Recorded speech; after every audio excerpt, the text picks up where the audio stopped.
તેની વાત કરવાની, તણાવ ન જન્મે એની માટે કે ભગવાનમાં પૂર્ણ શ્રદ્ધા રાખવાની.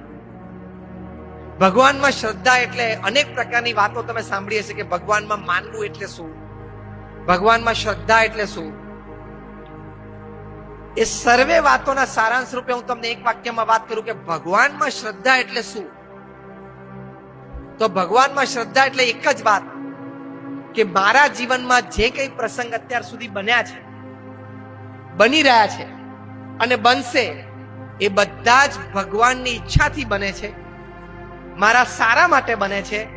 અને એ દ્રષ્ટિકોણ હું રાખીશ તો એના એ જ પ્રસંગો મારી પ્રગતિ અને સફળતાનું મુખ્ય કારણ બનશે.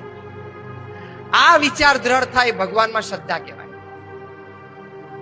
તમને કરોડ રૂપિયાનો લાભ થાય તો પણ ભગવાનની ઈચ્છા, અને કદાચ ખોટ જાય તો પણ ભગવાનની ઈચ્છા સ્વીકારી લેવાય.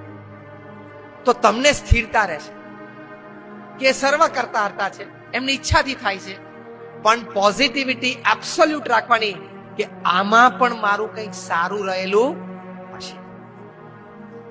અમેરિકામાં જયારે 2001માં ટ્વિન ટાવર તૂટ્યા ને, ન્યુયોર્કમાં પ્લેન અથડાયા આતંકવાદીઓ અને ટ્વિન ટાવર તૂટ્યા, જે અમેરિકાના ન્યુયોર્કમાં નાક સમાન વાત હતી એને તોડ્યા.